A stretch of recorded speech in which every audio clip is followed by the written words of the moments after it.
Hey everybody, David Kemp here, host of the Highway to Health podcast series, and thank you for being here. You know, we've talked a lot about what it's going to take from the village of healthcare providers, patients, caregivers, innovators, and disruptors to get where we want to be in the industry, to provide the kind of outcomes, the kind of access to care that we need. And I'm excited to have Chase Wasson, VP of Strategic Accounts at Caris Life Sciences, with us today here in person. Glad you're here, man.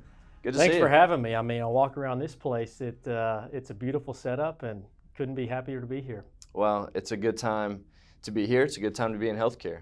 There's a lot of awesome things going on. Tell us a little bit about, why you got into healthcare, why you've stayed, and what you've learned on the way. You've been a part of some great companies. No, I have, and I think it starts with great people first.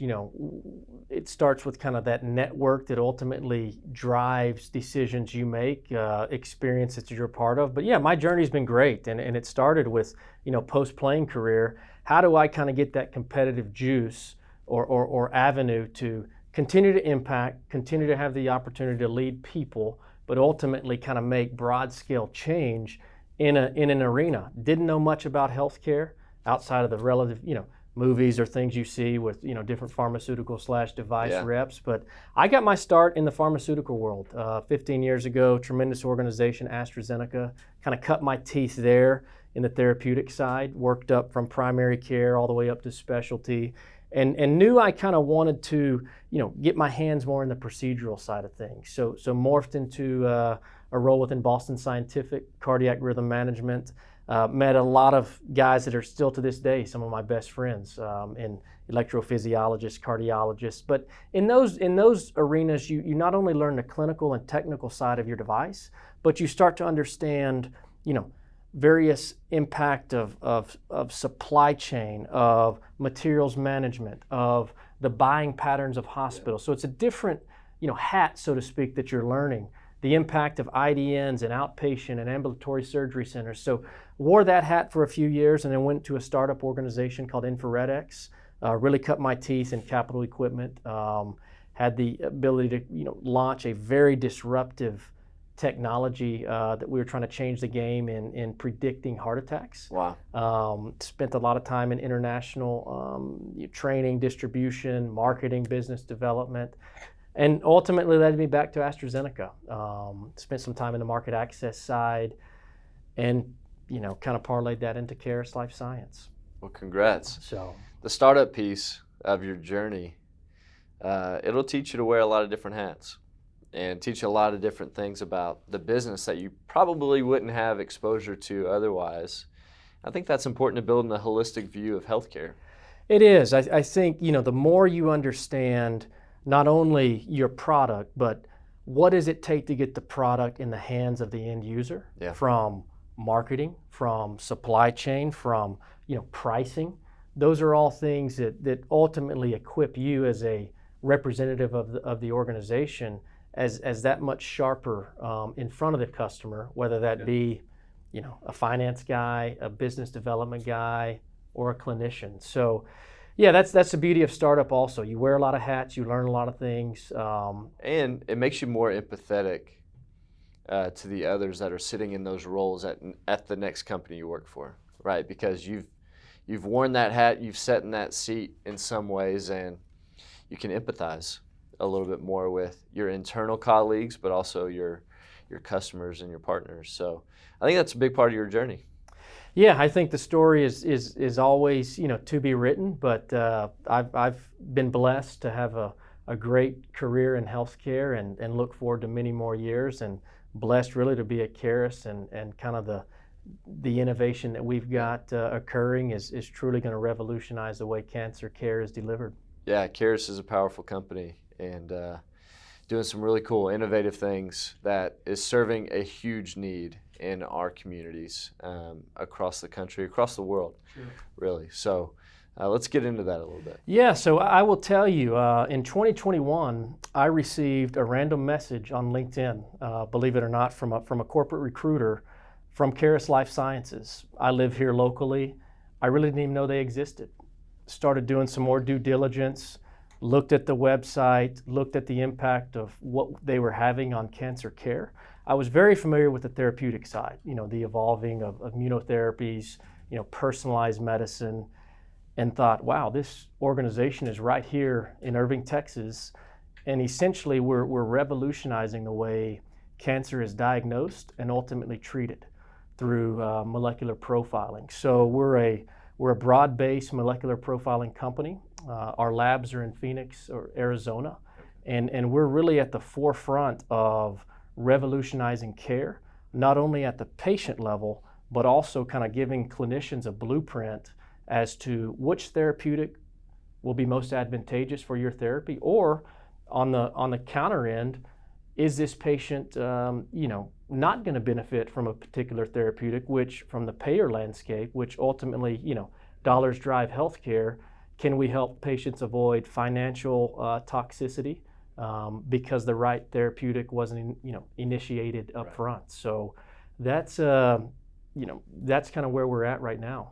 It sounds like Caris is starting to take the data that we have, and if you look statistically, cancer is the biggest, second largest cause of death in this country, and which means a lot of people are affected by it.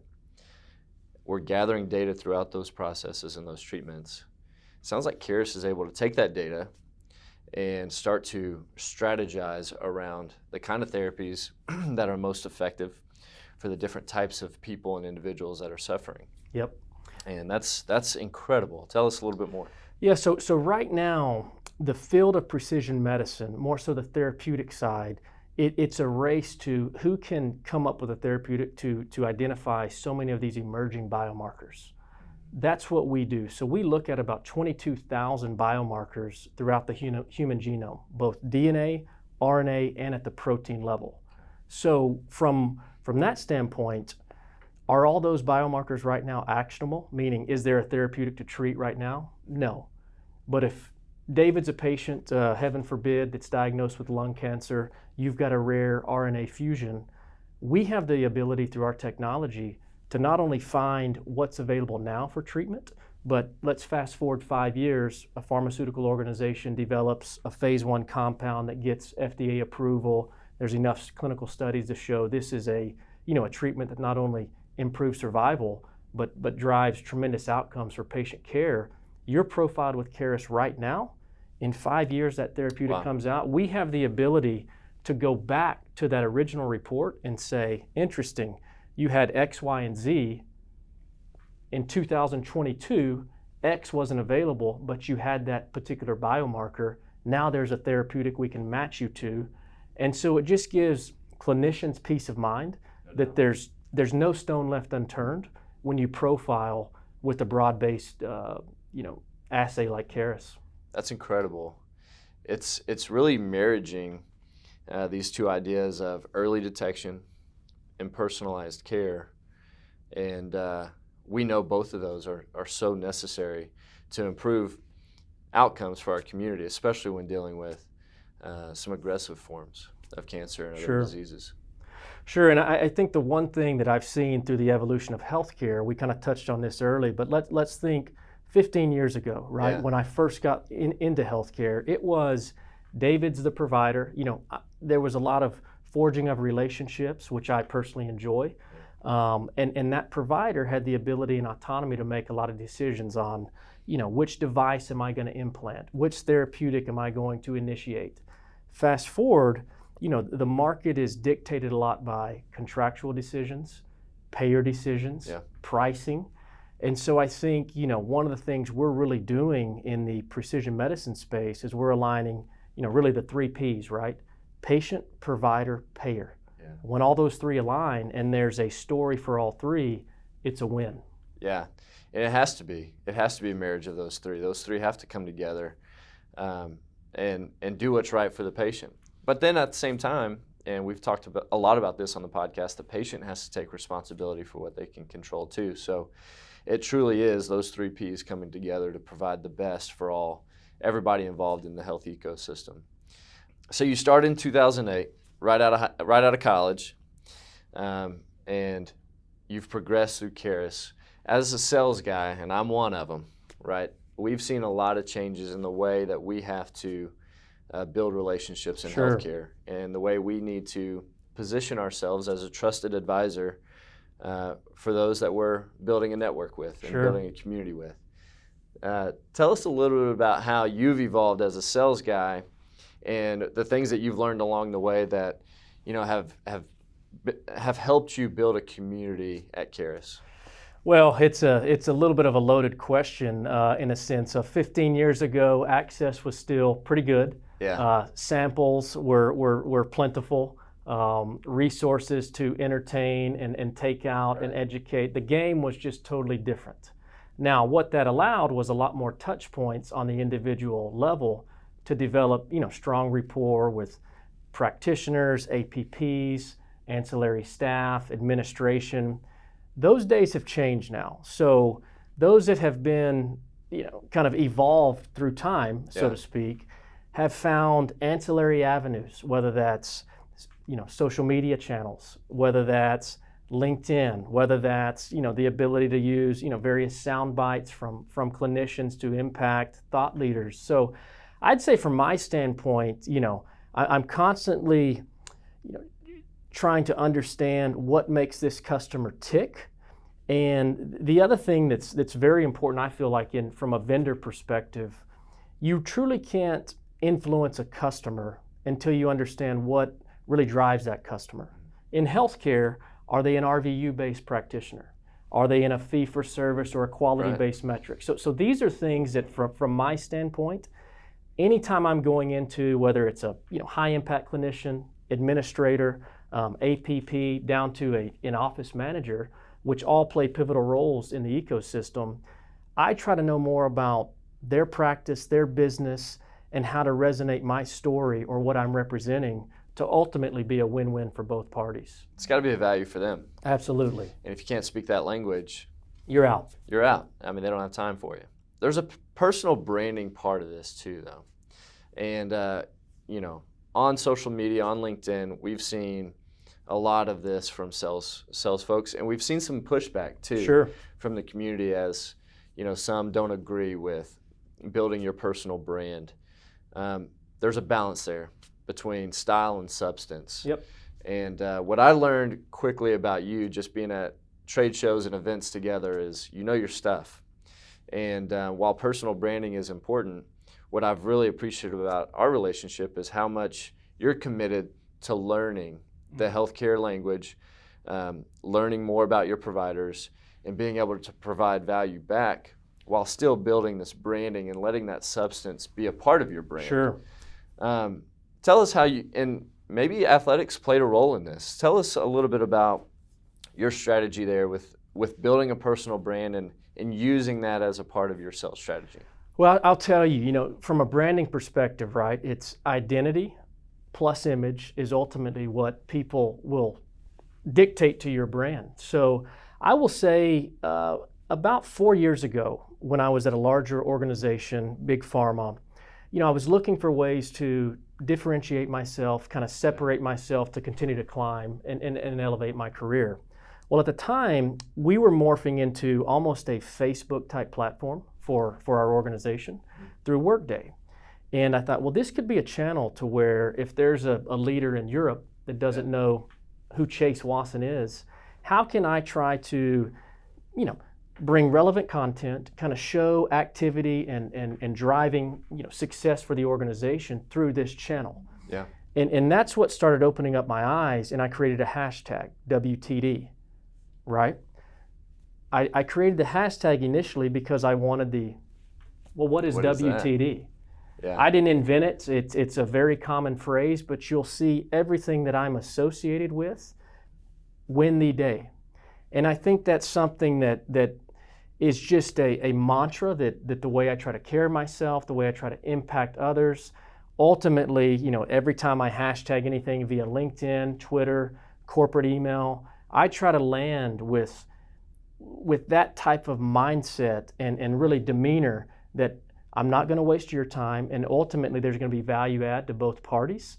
And I just think it's an infectious, type of messaging And, a lot of folks don't buy into it, but I really feel like in this day and age, and you even see, I think you see savvy practitioners that understand that, patients are seeking referrals through how is this practitioner branding themselves. Yeah. So what I've tried to do is just kind of get ahead of the curve a little bit and put myself out there. Some like it, some don't. Yep. At the end of the day, I believe the biggest competition's in the mirror. So that's who you're trying to kind of ultimately compete with. Yeah. And it's really helped me from the standpoint of kind of putting a brand behind what I always represented. Yeah. But now, as I'm engaging with healthcare leaders, folks like yourself that are building incredible media platforms, it's win the day. And that's just kind of the brand that I'm trying to ultimately cascade. And it's a lifestyle. It's every aspect of life and the way I approach it from a details standpoint. Well, what I think resonates and I think is really important for anybody that's looking at how they can start building their personal brand and start. I think there's two things that are really important, and I've seen this reflected in what you do. The first one is it's got to be authentic. It's got to be who you truly are. Sure. It's about, really who you are at your core, and then celebrating those core values. So being authentic is I think a really important piece to this. And then the other thing is, I think education's got to be at the core of what you're doing. And you're talking about winning the day and sharing out these really nice pieces of content on internal platforms and LinkedIn. And that's to teach and to guide. Sure. The community that you're talking to, that you're engaging with, through a challenge that they're probably facing themselves.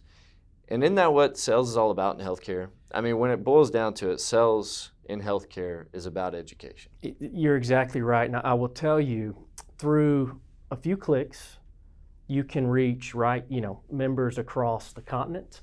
But what I've seen, and kind of let's go back into this precision medicine space, particularly where we're at Caris Life Science. When I got here, the science and like our deliverable to the patient and the provider was unbelievable.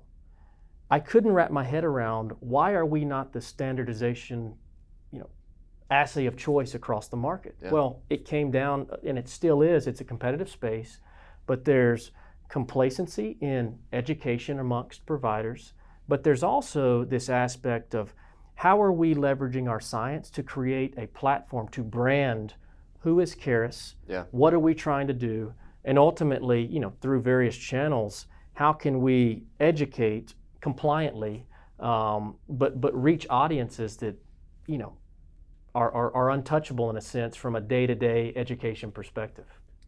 Yeah, I mean, that's right. Well, we're in a competitive space. Healthcare has no shortage of solutions. Sure. And a lot of times these providers have a little bit of a solutions fatigue about them. A lot of times everything looks the same or similar. And I think you're right. This topic of personal branding transitions really well into, corporate performance, because as that education comes through, you're delivering value to those providers without necessarily sharing a commercial with them. Sure. Well, I think it's also key. You got to understand most practitioners, have that kind of alpha mentality. They've spent many years, mastering their craft. Quite frankly, they don't have time to waste with, a representative that isn't adding value, isn't creating education, or ultimately kind of understanding their business to either, be a resource, right? So I think that's where, and there's competition all over, right? And great competition. There's a lot of organizations that do a lot of great things. So one of the things that I try to empower amongst different individuals that want to get into the healthcare space is, you're exactly right. Who you are on paper is one thing, but how do you come across? How do you land? And is this a one-time thing, or can you replicate this? Yeah. And what I've seen in healthcare, those that understand how to replicate it, scale it, become the guys that keep climbing. And ultimately, I think back to kind of the practitioner standpoint, and we touched on this a little bit earlier, but the people that I've always gravitated to, even at the provider level, are those that actually give representatives time of day, right? But ultimately, you either make an impact, or I don't blame them. If they don't want to give you time of day, so be it. But that's where yourself as a brand has to come in on point with relevant content, and then, continue to close to build rapport with that individual over time. But it's not easy, and I think it's something even through COVID that's evolved from the sales side, right? How do I represent on Zoom? Yeah. What's my demeanor? What's my talk track? These are little things that land, big with the audience we're going after. And that touches on the point that you had earlier where, 15 years ago you had a ton of access and you had the opportunity for those face-to-face conversations where, your natural personality and persona comes through. Sure. Now, in such a virtual setting, how do we create those conversations, experiences, and build those relationships? Now that everything's virtual, we're working through Zoom, you've got to be a little bit more prepared, sure, and intentional, so that you're not wasting that provider's time on the other end. You've got to deliver value right away and then keep doing it. Sure. So, exciting times.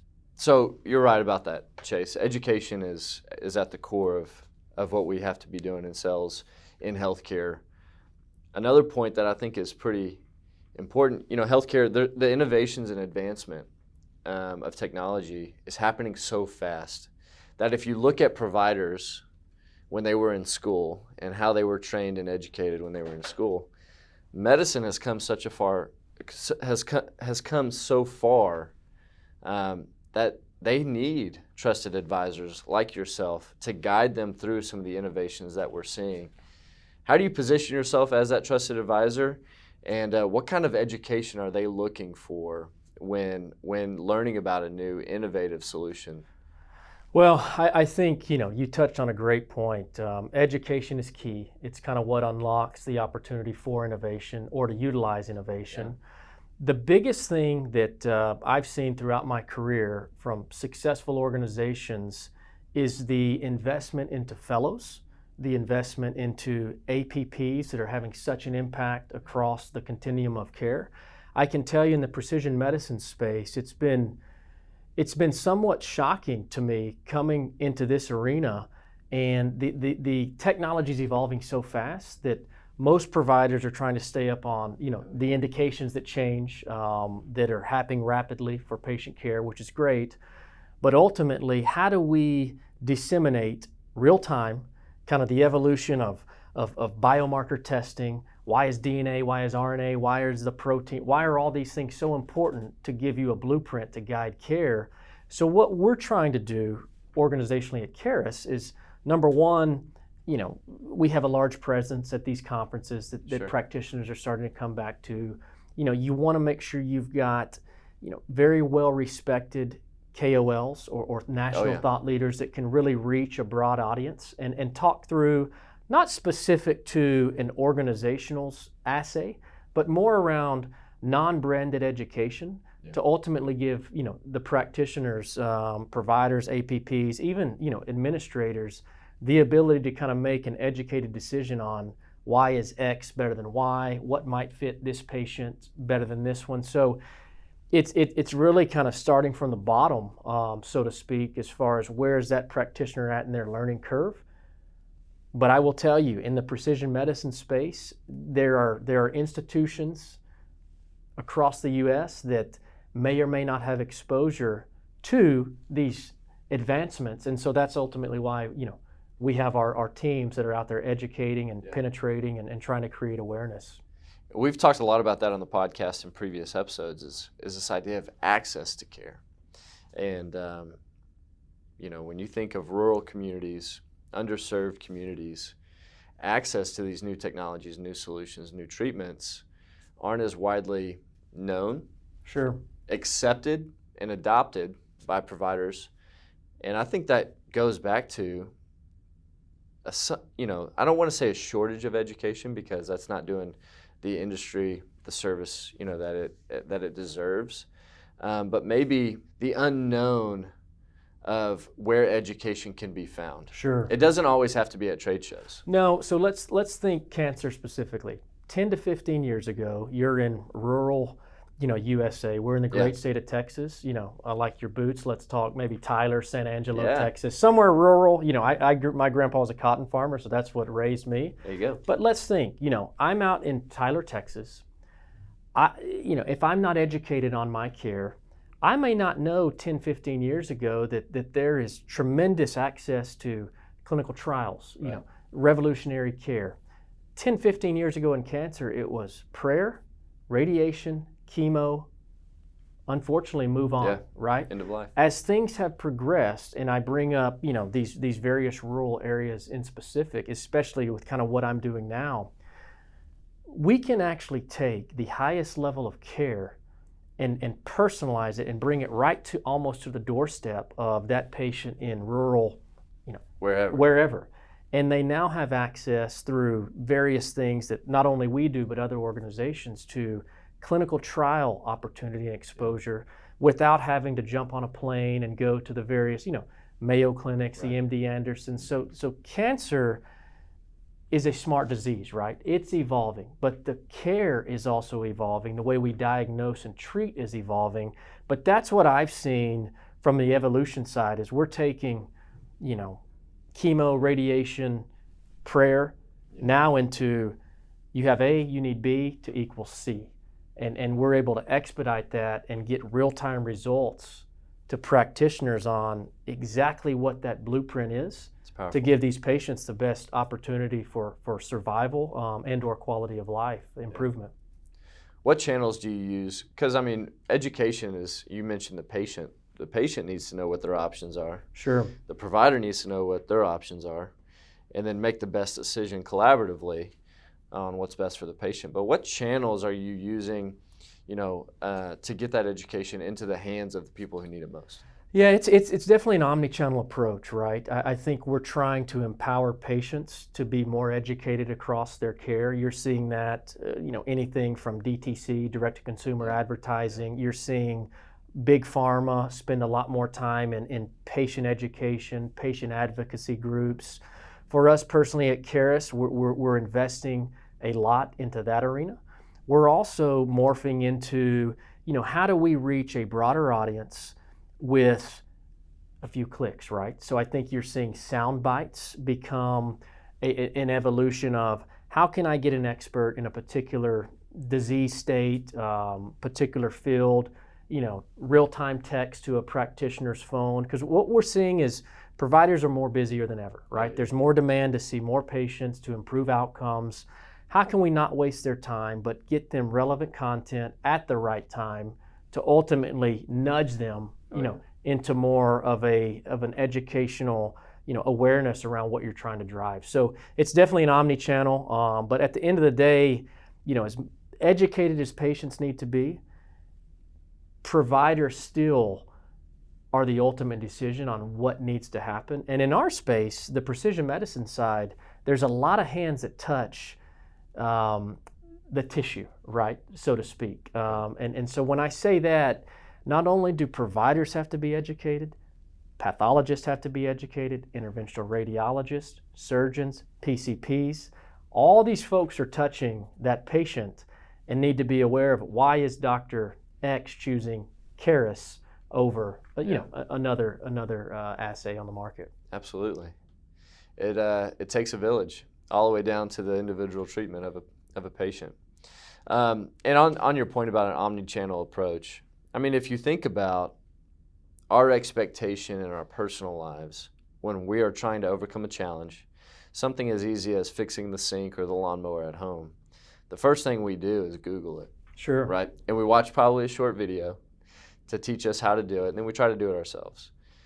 That approach, that expectation of education in our personal lives has transitioned pretty seamlessly into our professional world. Sure. When we are faced with professional challenges, we want to be able to gain that education whenever we have the time to, on whatever channel that we prefer. I'm an English guy, master's in English. I'm a reader. Give me a book, I'll read it. Not everybody's like that. Sure. they want to listen to a podcast while they're driving into the office. They want a quick 30-second, 3-minute video soundbite to teach them something new about a new piece of legislation or compliance that came out or a new solution that's available for their patients. And so taking that omni-channel approach, I think, is a great way for Caris to build that education and really get that trusted advisor position with providers, patients, and everybody that touches the tissue. Well, it goes back to kind of the original things we talked about. What is the brand of Caris to the end user? And ultimately, we're affecting patients, providers, payers, right? Because, and so I think that's been our founder, when he started the organization back in 2008, was very patient-centric. So every decision the organization has made, there's a patient at the end of that. So how do we get our innovative platform, impacting patients? It comes down to exactly that, branding, impacting these clinicians in a different way, because access is what it is, right? And then the results prove it from there. Sure. Yeah, it's obviously a result-driven world, and so I think that's where you're seeing a big shift. Also, we touched on this earlier around how 15 years ago, independent practitioners could make a lot of autonomic decisions on what to do, why to do. In cancer specifically, algorithms, pathways drive behavior. So how do we, in a very strategic way, standardize to various pathways and formulary decisions to align ourselves to where, when an organization's making, formulary decisions on a particular therapeutic, is there precision medicine on the front end that mitigates risk of missing a biomarker that ultimately, costs them from proper diagnosis or, even worse, misdiagnosis? And there's a lot of various, patient toxicity and financial toxicity with those decisions. Financial toxicity, I mean, where there's, I had a gentleman on this podcast tell me recently, where there's no margin, there's no mission. How much of the education that we're talking about now has to be delivered to the payer side of this equation? It's huge. I mean, everything in healthcare, right, is driven by the PBMs, the payers. Even more so now in the business we're in, large-scale IDNs, health system are starting to acquire practices. Community-based oncology is being taken over by various entities. So I think the game is constantly evolving. The model evolves. I think the one thing that we personally kind of our shining light is that patient at the end of the journey. So access to care has always been something that will not be a limiting factor for patients to ultimately receive a Caris assay. But yeah, it's a huge part of our mission. It's kind of why we have sole sourced agreements with Humana, large scale agreements with Aetna, 290 plus million lives covered. I mean, getting access is the first barrier to ultimately allowing practitioners to utilize your services. Yeah, and early detection and personalized treatment ultimately saves the payer, the provider, and the patient money. Sure. And so it's a common goal. And like we've talked about, it'll take a village to get where we want to be. If there was one thing, maybe we've talked about something that you want to reiterate, maybe it's something we haven't touched on. If there was one thing that you could leave our listeners with today, what would that be? I think it's mentality. I think the way, especially for those seeking a career as a long-term industry partner, number one, it's about learning. You've got to evolve. You've got to become an expert in your particular space. With that, comes a lot of opportunities. But I'm a big believer in, constantly sharpening your sword in all aspects. I'm a big believer in routine creates kind of that mindset to win the day daily.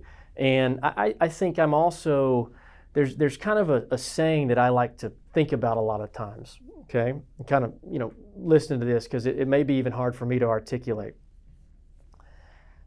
Visualization plus materialization plus crystallization equals the separation in a world of commoditization. Oh, man.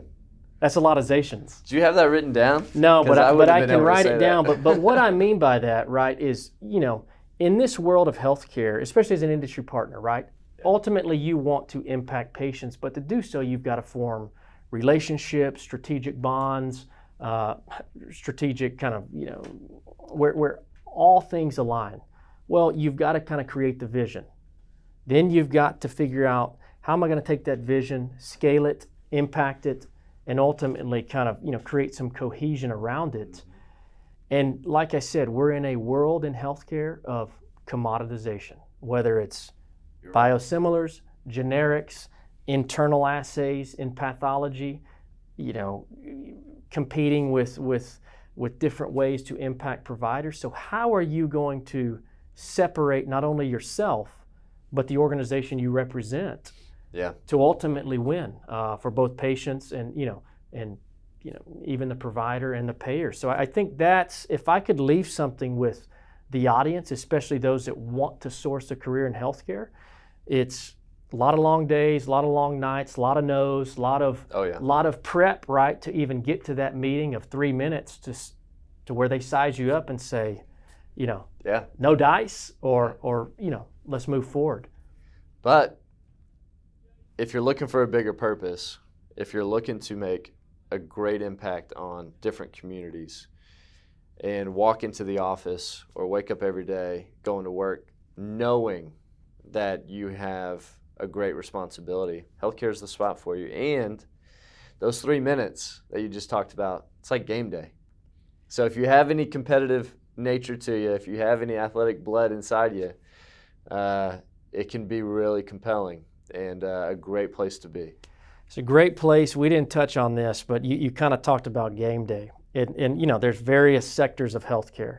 And I've been fortunate to work in both the device space, the therapeutic space, now the diagnostic space. And I was mentored by probably, to this day, one of the best sales guys I've ever been around. I'll shout him out, Darren Rack. He's at Boston Scientific. But, I was in the cardiac rhythm management space. It's the only sector in medical device where, you sign a contract as if you're a professional athlete. There's a lot of liability on you. There's a lot of responsibility on you. And in those arena, you're the electrophysiologist, and it's no different than a lot of specialties. These practitioners are trained on anatomy, right, quick decision making. You are the expert on your therapeutic, your device.